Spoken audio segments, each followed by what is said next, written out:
तारे जमीन पर। भाई एकदम से ऊनो रिवर्स खेल दिया मैनचेस्टर यूनाइटेड ने। देख लो, सबसे पहले तो मैं ये चीज कहना जरूर इसको आई थिंक मैंडेटरी कहना चाहूंगा।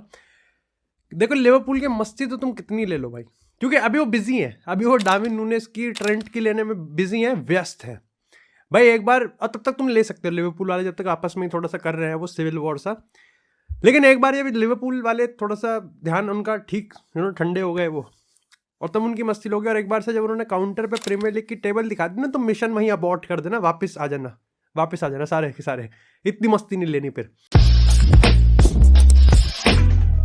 लेकिन भाई सही में यूनाइटेड ने ऊनो रिवर्स तो खेला है भाई, I think like ahead of this game. जितना भी मजाक, जितनी भी मस्ती, of course most of it was banter, friendly way में लिया गया, और सही भी था।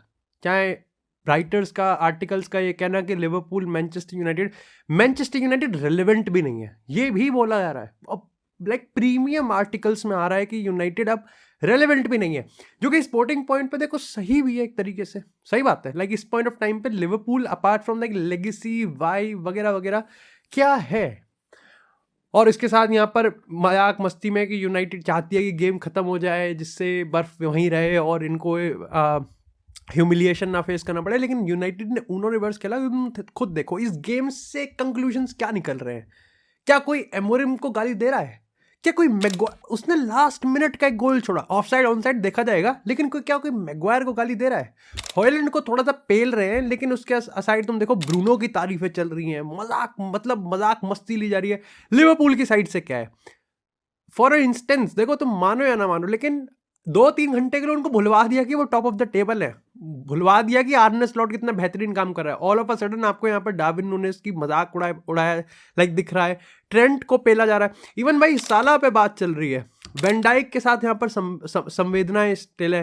लाइक आप एनफील्ड पे क्राउड को कैसे, मतलब इट्स लाइक समझ रहे हो कि ड्रॉ ऐसा बताया गया है कि वो जैसे मैच ही हार गए काइंड ऑफ। आई थिंक यहाँ पर सब एक्सपेक्ट भी कर रहे थे कि यहाँ पर मैनचेस्टर यूनाइटेड को तोड़ा जाएगा, फोड़ा जाएगा 4-5-0 से, लेकिन ऐसा कुछ हुआ नहीं। एंड आई थिंक यहाँ पर क्रेडिट देना पड़ेगा कि यूनाइटेड के प्लेयर्स ने शायद से एमोरिम के अंडर पहली बार बैच के लिए खेला है भाई, बैच के लिए खेला है भाई। परफॉर्मेंस पूरी बैच वाली परफॉर्मेंस थी कि भाई इसके लिए कर सकते हैं हम लोग।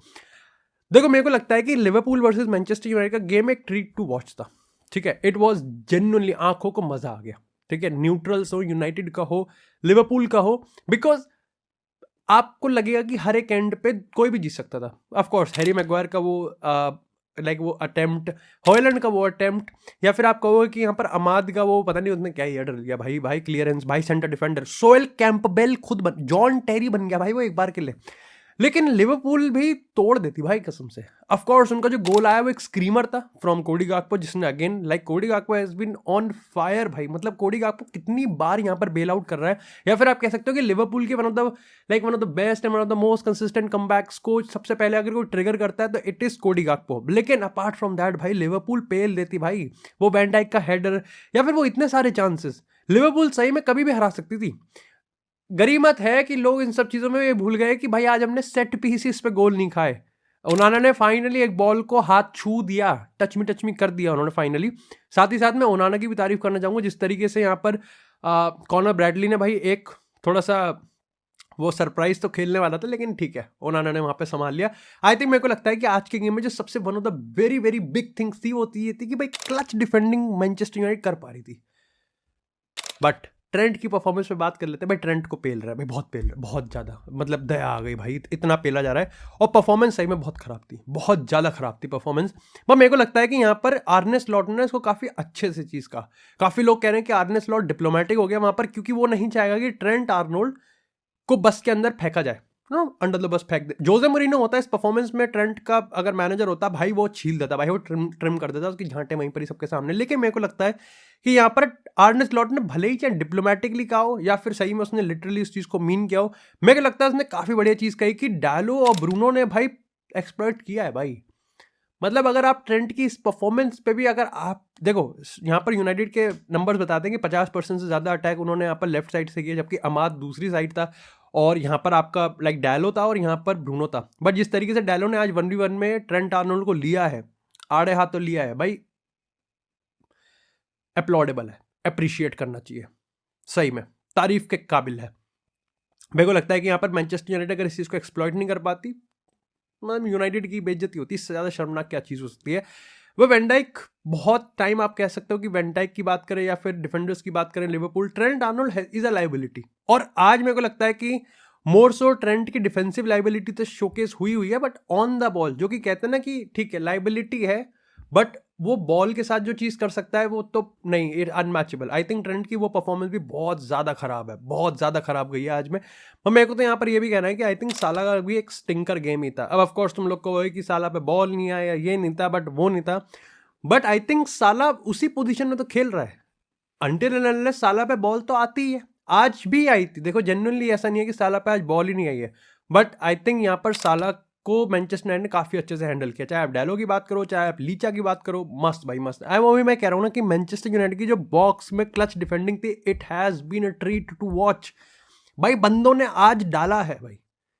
बट मेरे को एक चीज लगी थी कि यहाँ पर माइनू की बात करें, उगारते की बात करें, बहुत तितर बितर हो रहे थे, बहुत ज्यादा तितर बितर हो रहे थे।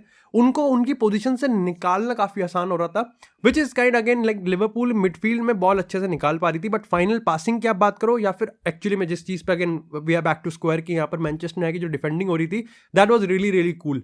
अगेन आपको लगता है कि आप 30 मिनट पे देख रहे हो और मैनचेस्टर यूनाइटेड उड़ा रही है बॉल को, but this is what their like game plan was. क्योंकि इसको आप इस चीज से भी जस्टिफाई कर सकते हो कि ओनाना ने भी आज बहुत सारी लॉन्ग बॉल डाली है, एंड यू विल सी कि मैं इसको पता नहीं कितने टाइम से बोलता जा रहा हूं कि हॉयलैंड को कुत्तों की तरह भगाया जा रहा है, and he is been running that like intensity के साथ वो भागता रहता है। और 90% ऑफ द टाइम वो लाइक ये होता है कि वो बॉल या तो बाहर चली जाती है या फिर डिफेंड वापस से उसको यहाँ पर गोलकीपर से, और वो अपोजिशन एक गेम बनाने की कोशिश करता है। बट आई थिंक अमोरिम ने आज इस चीज़ को लाइक एग्जीक्यूट करने की कोशिश करी, और यूनाइटेड ने आज इस पर काम भी किया कि जब भी आप लॉन्ग बॉल डालो, आपकी सेकंड बॉल या third ball, win that ball, वो डुअल जीतो। मैनचेस्टर यूनाइटेड वहां पर डुअल निकाल पा रही है। I think it's very very very very evident कि यहाँ पर मैनचेस्टर यूनाइटेड जब डुअल्स जीत रही थी तो उनको चांस मिल रहा था। क्योंकि भाई देखो आज हमको मैनचेस्टर यूनाइटेड से ऐसा नहीं था कि बहुत डोमिनेटिंग परफॉर्मेंस दिखी है, क्योंकि उनको चाहिए भी नहीं था। अपने हाफ में वो बिल्कुल बैठे हुए थे, और यहाँ पर लेकिन उन्होंने 4-5 पासिंग सीक्वेंस निकाले। Of course they were trying to find कि भाई यहाँ पर किस तरीके से हम डैलो और ब्रूनो का एक ऐसे कॉम्बिनेशन बनाए जो कि ट्रेंट जो कि स्पेस दे रहा है वहां से हम एक्सप्लॉइट करें। Ahmed as an interior inside forward जिस तरीके से खेलने की कोशिश कर रहा था, it was treat to watch. But again यहाँ पर आप कह सकते हो कि मैनचेस्टर यूनाइटेड ने जिन चीज़ों पे डबल डाउन किया था आज वो उसको एग्जीक्यूट, और इसलिए ब्रूनो ने अपने पोस्ट मैच इंटरव्यू में ये चीज़ कहा भी कि भाई जिस तरीके से आज हम खेले हैं, जो कि भाई ब्रूनो ने आज बहुत बढ़िया खेला, बहुत ज़्यादा बढ़िया खेला। मतलब भाई he was like this is what Bruno is, this is what every Manchester United चाहता है कि भाई अगर कोई कहेगी डिफाइन ब्रूनो तो उसकी ये वाली परफॉर्मेंस दिखाई जाए। लीडर है, मेंटालिटी गिरने नहीं दे रहा, अपनी भी नहीं गिरने दी, कॉन्स्टेंटली यहाँ पर डिसीजन मेकिंग में उसमें बढ़िया काम किया। हॉयलैंड की अगर हम बात करें, देखो हॉयलैंड 10 चीज़ें करता है, ठीक है, और हर चीज़ में वो कहीं ना कहीं कंसिस्टेंटली देने की कोशिश करता है। चाहे रन्स की बात करें, चाहे वो लाइक इंटेंसिटी की बात करें, चाहे वो प्रेसिंग की बात करें, चाहे वो होल्ड अप पोजीशन की बात करें, बट अगेन एक स्ट्राइकर को मापा हमेशा उसके गोल से जाएगा। और प्रॉब्लम ये है कि हॉयलैंड कंसिस्टेंटली कितनी सारी चीज़ें करता रहे, जब मैनचेस्टर यूनाइटेड अच्छी परफॉर्मेंस डाल रही होती है, जब उसके लिए चांस बनता है तो ही जस्ट लाइक वो कर देता है बॉटल। और मैं जेन्युइनली बता रहा हूँ, जब हॉयलैंड पे वो अटेम्प्ट आया तो मेरे को इतना भी कॉन्फिडेंस नहीं था उस पर, और उसने उसको फंबल कर दिया। I think this is the problem. और यहाँ पर थोड़ा थोड़ा आपको मार्कस रैशफोर्ड की याद भी आएगी, बट अगेन लाइक ये तो व्हाट इफ वाली सिचुएशन हो जाएगी, ये तो चेरी पिकिंग वाली बात हो जाएगी। लेकिन अगेन लिवरपूल के लिए कोई दिक्कत ज़्यादा खास है नहीं, बिकॉज सबने फकअप किया है भाई। चेल्सी ने फकअप कर दिया, आर्सेनल ने फकअप कर दिया, मैनचेस्टर सिटी रिकवर कर रही है, बट वो तो ऑलरेडी मतलब 2-3 महीने से हैं। तो मेरे को लगता है कि यहाँ पर लिवरपूल को कौन यहाँ पर कंटेस्ट करेगा, कौन यहाँ पर चैलेंज करेगा, यहाँ से मैनचेस्टर यूनाइटेड के लिए बहुत बड़ी चीज़ है। बट अगेन इसी के साथ बात करते हैं अब थोड़ी सी बार्सिलोना की, और भाई ना लेपोर्टा भाई मानते ही नहीं है। लेपोर्टा और बार्सिलोना की किस्मत तो सही में बहुत बहुत भाई बहुत ही घटिया है। 2025 डेफिनेटली अच्छा नहीं जा रहा। ऑफ कोर्स उनकी कोपा देल रे की जो परफॉर्मेंस आई है वो बहुत बढ़िया आई है, बट ऑफ कोर्स आप एक्सपेक्ट भी यही करते हो कि यहाँ पर आप कह सकते हो कि स्ट्रॉन्ग पॉइंट्स निकालने, तो अराउओ वापस आ गया, आपको गावी की एक बहुत बेहतरीन परफॉर्मेंस देखने को मिली है, इसके साथ एरिक गार्सिया जिस पे हंसी फ्लिक काफ़ी ज़्यादा यहाँ पर कॉन्फिडेंट है। But apart from that Dani Olmo Pau Victor के केस में ऑफकोर्स तुमको एक खबर मिली गई होगी कि यहाँ पर RFEF और यहाँ पर ला लीगा ने इस चीज़ को मना कर दिया है कि वो रजिस्टर नहीं करेंगे। अब जो भी नया अपडेट है वो हमको मंगलवार से पहले नहीं मिलेगा, क्योंकि जो स्पेनिश गवर्नमेंट है CDS आई थिंक जो कोर्ट है लाइक सबके ऊपर है, तो वो वहाँ कोर्ट में अप्लाई करेगी बार्सिलोना, और उन्होंने अगर मना कर दिया यानी कि तो खेल खत्म है। बट उनको लगता है कि CDS ने अगर हाँ कर दिया तो यहाँ पर ला लीगा और RFEF कुछ नहीं कर सकते, तो इसलिए वो आप मान के चल सकते हो कि वो वहाँ के सुप्रीम कोर्ट पे जा रहे हैं स्पोर्ट्स मैटर में। मेरे को लगता है कि यहाँ पर लेपोर्ता का केस थोड़ा वीक तो है, it's still weak, I think काफ़ी वीक है। और मैंने तुमको पिछले एपिसोड में ये चीज़ कहा भी था कि सविया की बात करें, एथलेटिको मैड्रिड की बात करें और एक आधे और क्लब की बात करें, तो ये बिल्कुल क्लियर है कि ला लीगा दे ही नहीं सकती इनको परमिशन, क्योंकि अगर उन्होंने दिया परमिशन तो वो प्रोटेस्ट करेंगे, क्योंकि रूल्स सबके लिए बराबर होने चाहिए। और दिक्कत की बात यह है कि तुम स्पेनिश मीडिया की बात करो, किसी भी मीडिया की बात करो, सब एक सुर में ये चीज़ कह रहे हैं कि ला लीगा ने बहुत फेवर किया है बार्सिलोना को। चाहे बात करें यहाँ पर कितने ही 2022, 21, 22, 23 में लेपोर्ता ने बहुत ऑप्टिमिस्टिकली कहा कि ये पैसा आ जाएगा, पर वो पैसा कभी भी नहीं आया। जैसे आई थिंक बार्सा स्टूडियोज की बात करें, वो 200 मिलियन वो आज तक नहीं आए, लेकिन उसके बेसिस पे यहाँ पर बहुत सारी डील्स करवा दी गई। जूल्स कोंडे आ गया था, मतलब काफ़ी सारे प्लेयर आ गए थे, तो अब ये क्लब्स कह रहे हैं कि बहुत हो गया। मैंने तुमको ये भी बताया था डिप्लोमेटिकली रियल मैड्रिड इस चीज़ पर कुछ नहीं करेगी, और आज हमको कंफर्मेशन होता हुआ दिख गया कि रियल मैड्रिड सही में इस पर कुछ नहीं करेगी और वो चुप बैठी रहेगी। वो बार्सिलोना के अगेंस्ट फाइट नहीं मारेंगे। एंड अगेन इसमें रियल मैड्रिड का ही फेवर है, बिकॉज फ्लोरेंटिनो पेरेज नहीं चाहता कि बार्सिलोना के साथ उसके जो डिप्लोमेटिक रिलेशन है वो खराब हो, क्योंकि सुपर लीग का जो विजन है उसमें सब एक तरफा है, लेकिन बार्सिलोना और रियल मैड्रिड एक साथ है। तो वो लेपोर्ता के एडमिनिस्ट्रेशन के साथ तो अच्छी खासी बनाना चाहते हैं। Again this is the world of diplomatic भाई। रियल मैड्रिड बार्सिलोना तुमको दिख रहा है एक साथ काम कर रहे हैं। बट मेरे को लगता है कि यहाँ पर अब जो एक बड़ा ड्रामा आ रहा है वो ये है कि भाई सिविल वॉर स्टार्ट हो रही है बार्सिलोना में। यहाँ पर 10 पार्टी ऐसी बताई गई है जो कि most vote of no confidence चालू कर सकते हैं। वो लेपोर्ता का रेजिग्नेशन मांग रहे हैं, और लेपोर्ता इस पॉइंट ऑफ टाइम पे इस पे बिल्कुल भी ध्यान नहीं दे रहा। वो उसका बेस्ट बेट यही है कि वो डैनी ओल्मो पाव विक्टर को यहाँ पर पूरी तरीके से रजिस्टर करवाएगा, और उसको पता है कि अगर वो रजिस्टर कर लेगा तो कहीं ना कहीं यहाँ पर उसका स्टॉक बढ़ जाएगा। मेरा ये मानना है इन सब चीज़ों के रिगार्डिंग कि मैं लेपोर्ता को थोड़ा थोड़ा तो सी मानता हूँ, but Laporte is still Barcelona's best bet. देखो मेरे को ये लगता है कि लेपोर्ता काम करने का तरीका थोड़ा काफ़ी ज़्यादा अजीब है, काफ़ी ज़्यादा अनप्रिडिक्टेबल है, but he still doing what's best for Barcelona. वो अपने फायदे के लिए तो कुछ भी नहीं कर रहा, वो जो भी कर रहा है वो बार्सिलोना के फायदे के लिए कर रहा है। मेरे को बस इस चीज़ से प्रॉब्लम है कि लेपोर्ता के आसपास के जो लोग हैं ना, या तो वो इनकम्पैटिबल है या वो इनकॉम्पिटिटिव है। जो कॉम्पिटिटिव थे वो सही में चल दिए, वो बचे ही नहीं अब। तो लेपोर्ता बहुत ही अजीब तरीके से यहाँ पर लास्ट मोमेंट पे कर रहा है, और इसके लिए तो मैं कह भी रहा हूँ कि अगर एक कर भी लेगा डैनी ओल्मो पाव विक्टर को, तो इस चीज़ का तो कोई जस्टिफिकेशन है ही नहीं कि भाई आप 4 महीने तक क्या कर रहे थे। ना आप नाइक की डील को क्रैक कर पाए, ना ही आप यहाँ पर ये वाली डील अपना। ऑफकोर्स आपने होटल में पूरे रात आपने कतर वालों के साथ काम किया, जिसका फल आपको मिला भी है, आपको 100 मिलियन की डील मिल गई। बट अगेन जो भी होगा आई स्टिल थिंक कि लेपोर्ता बना रहना चाहिए प्रेसिडेंट। लेट्स सी वो जो भी होता है। बट इसी के साथ बात करते हैं थोड़ी सी क्रिस्टियानो रोनाल्डो की। सो भाई क्रिस्टियानो रोनाल्डो के regarding I am scrapping through the news कि भाई कुछ है अपडेट।